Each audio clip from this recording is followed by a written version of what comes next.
Azad, India's first education minister, and to reflect on the profound role of education in shaping our nation. Maulana Azad was born on 11th November 1888 in Mecca, but his heart always beat for the soil of India. His commitment to education was not limited to the classroom. While fighting for India's freedom, Azad understood that true liberation could only be achieved through enlightened minds.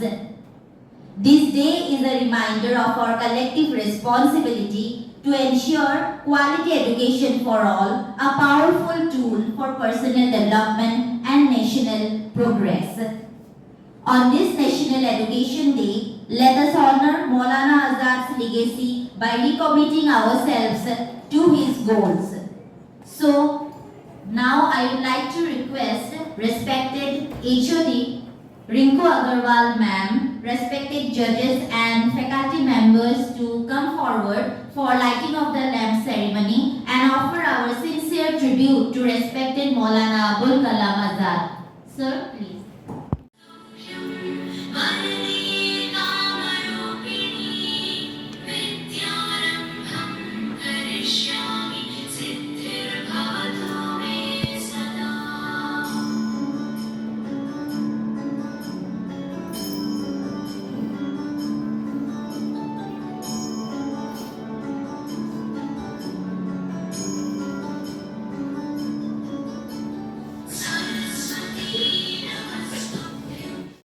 Students to showcase their public speaking skills, we have organized an extempore speech competition. To judge the competition, we have invited respected Ankur Goswami Sir, HOD and Assistant Professor, Department of English, NEF College, and respected Dr. Arijit Mishra Sir, Assistant Professor, Department of Mathematics, NEF College. We are really thankful to Ankur Sir and Arijit Sir for accepting our invitation. Thank you, sir. So, again. First rule is that each participant will be given a maximum time of 2 minutes. The topics will be provided to the participants on the spot and they will have to pick up the cheat randomly from the box given. Each participant will get only one chance to pick up the cheat. Participants can speak in any language, English, Hindi, Assamese. So do not switch languages in between while you are giving your speech. And last one is no paper material is allowed during the speech. So these are the rules which you must follow while giving your speech. So let's start the competition and we look forward for the winners. Our participant is Akashi Das, B Farm, 6th semester. You will be given 2 minutes of time.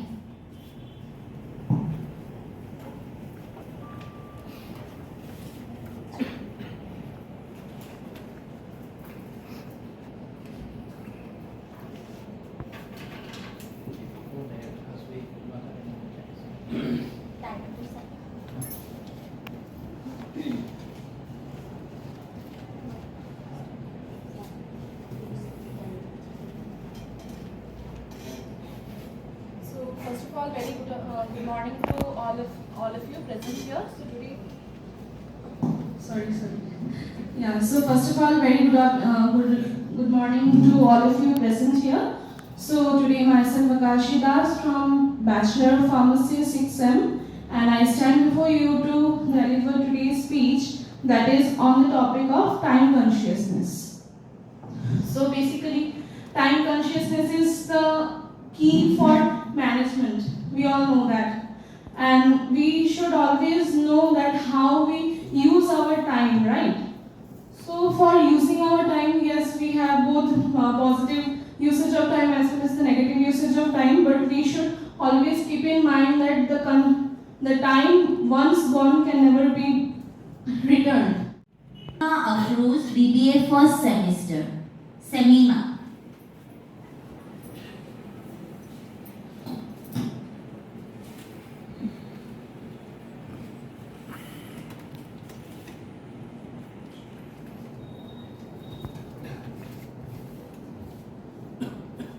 is online.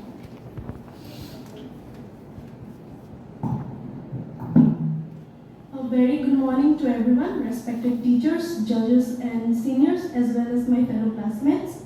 My name is Samima Afroz. I am from BBA first semester, Department of Management, and today we have a very interesting topic with us, that is corruption. So, as we know that everything in life comes with something bad, and in life we can also see that very interesting point, that is corruption. Corruption does not only relies upon money, it also relies upon life as well. We can see corruption happening in life as well. How? Let us know about it. So first of all, corruption in education. Education is known as the most powerful weapon in our life. We can change it. Through education, we can change people, we can change the nation. But what if we use that education against something bad? As we can take example of Adolf Hitler. He used his brain, he used his manipulation tactics, power against the world to lead World War. So this is how corruption can be. Education in basis of corruption can lead a very bad example. Talking about corruption in normal life, corruption in taxes, corruption in politics, corruption in every small thing happen in our society. But how we can overcome corruption is a way. We should always think that corruption shouldn't be laid upon us. We as human, we are born with both good and bad sides among us. But we should also remember that humanity is something that our ancestors have given us. And to me, especially in my point of view, I think that corruption shouldn't only rely upon people or judges, like for in political basis or in our social normal life. We should also see that how we can overcome this step. Okay, thank you very much.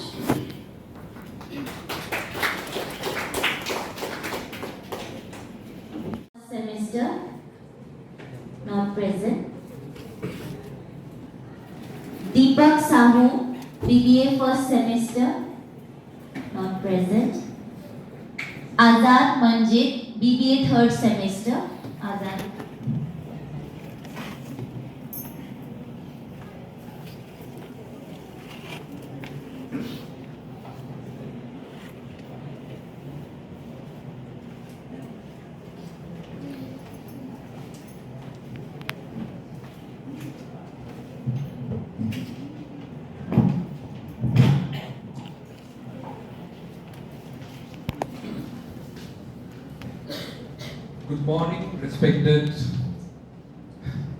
Good morning, respected teachers and my friends.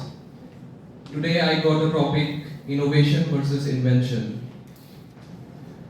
So most of the people debate about which is better, innovation or invention, or what is the difference between innovation and invention. So innovation means improving the product, improving an idea that already exists in the world and making it even further better to make it useful in our day-to-day life or useful for the people. But innovation means discovering a new idea or creating a new idea that helps the people in some way. Innovation is really important for this world and quite beneficial for us because innovation keeps the thing going on. Like a thing is first invented, then it is innovated for further use and making it more efficient and effective for us to use. So I think invention is the basis of any new idea that is generated, and innovation develops it further and makes it useful for us and also it helps run the world quite efficiently. So, in my opinion, innovation is really important, and innovation requires creativity, finding out new ways to improve the product and making it more useful for the people. So, that's it. Or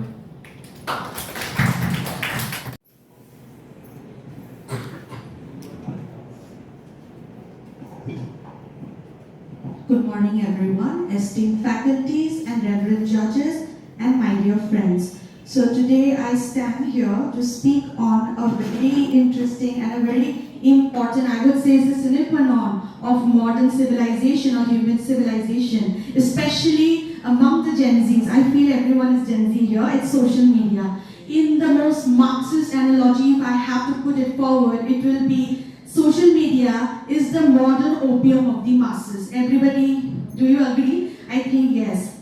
Because our life is somewhere down the line is very much, you can say it is determined, it is ordained. It is not a very fleeting, I would say it's not a very fleeting endeavor. But today social media has encompassed every virtue of not only the young minds or the Gen Zs, but also the newer generations and also the older generations like our father's generation, our mother's generation. They are also very much into social media. Like social media depicts everything from beauty to how you have to act, like to always post a picture, and also even if you're hungry you have to take a picture and upload it as a story. So this is the impact of social media on the very peripheries. But if we see it on a deeper and more profound manner, then we can see that social media is also helping us. Like I did a course on digitalization of social media, like I did a digital marketing course of social media. So social media, we are also helping the economy to flourish. In a country like India, we have Startup India project, we have Vikshit Bharat, and also I'm very proud to say that we are a new India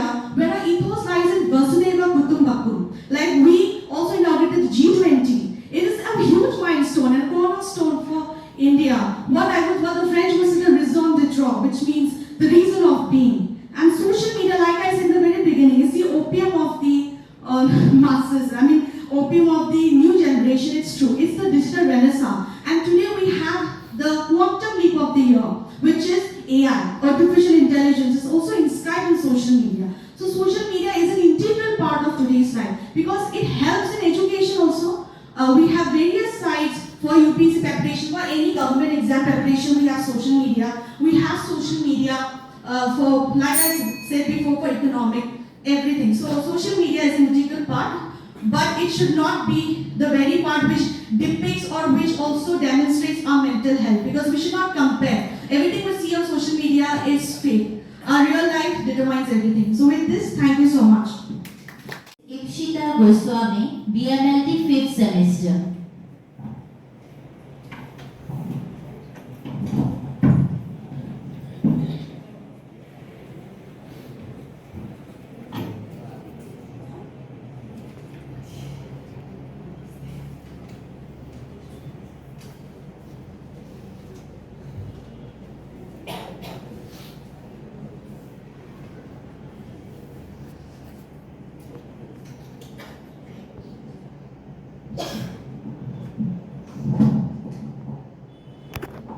Good morning to one and all present here, respected judges, faculty members, and all my dear seniors, juniors, and friends.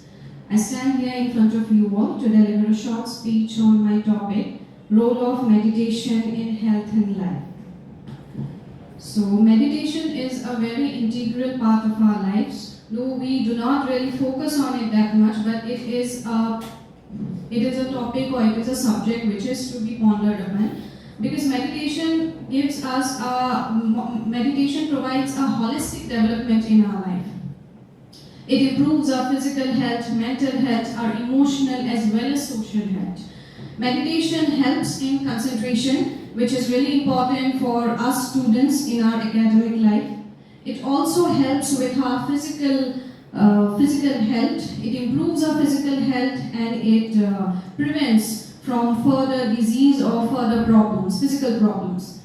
It also improves our mental health, especially in today's time when we are fighting with mental health issues, with issues like depression and anxiety. I think it is a common problem for all of us, especially our generation. So not only our generation, but I think in our time we have competition. Everything is about competition, studies, career, jobs. So meditation really helps us to improve our mental health, and when our mental health will be improved, when we will be mentally sound, our social health will also be good. We'll be socially aware, we'll be social with each and every one of us, because human beings, we are social animals. So we need a society, we can't live without a society.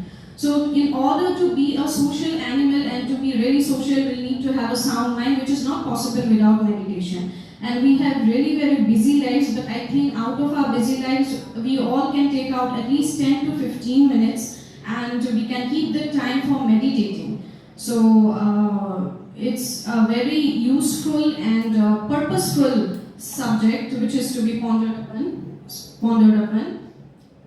And I think when we wake up, or even at the end of the day when we are done with our course, our jobs, we can give a little time to meditation. Thank you.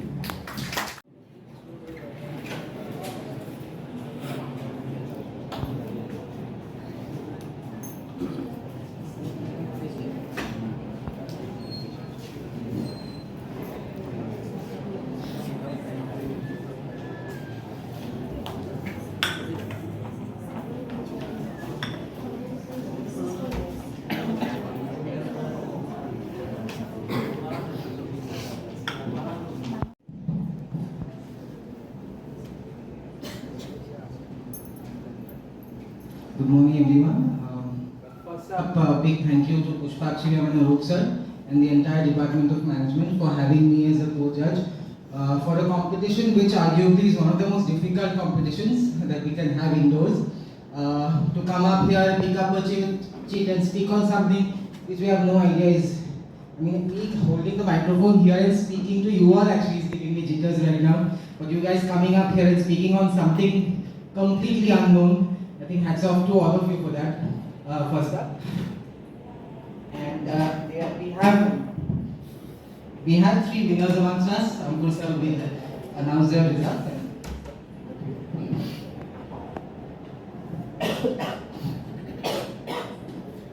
Commemorating National Education Day, paying homage to Abul Kalam Azad. So this is a very important day today, and I congratulate the Management Department for celebrating this day.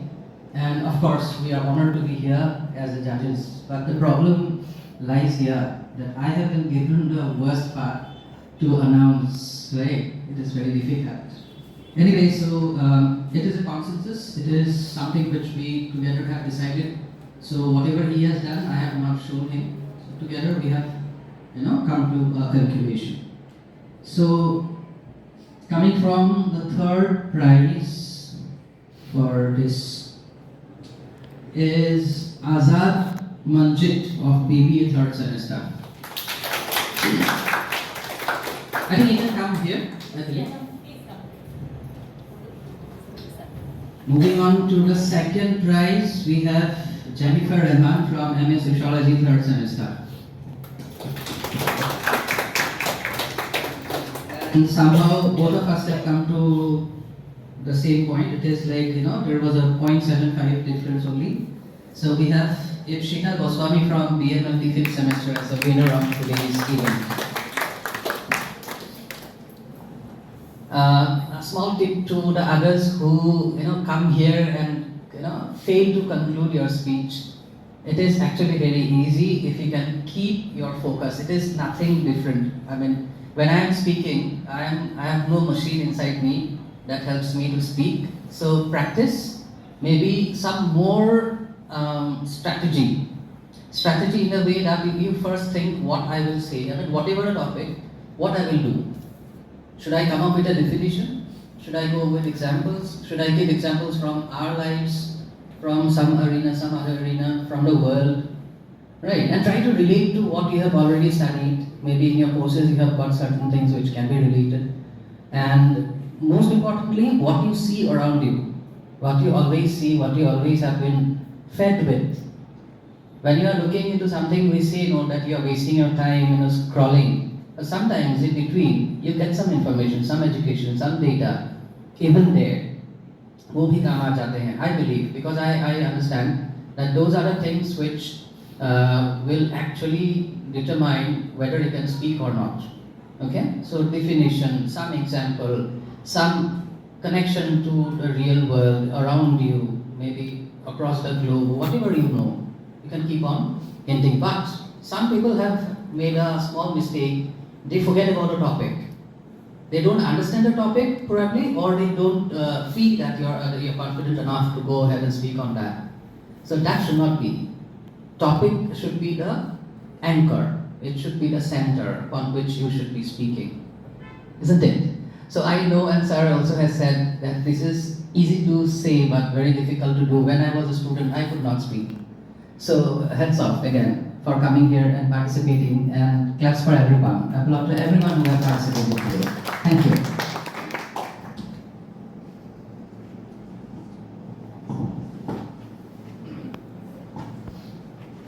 Thank you, sir. So now I request our HOD ma'am, Ritu Agarwal ma'am, to come forward and distribute the prizes along with our judges.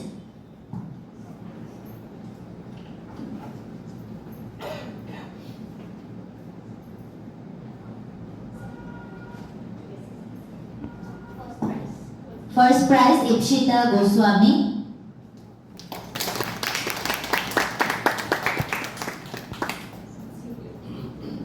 Second prize, Jennifer Rahman.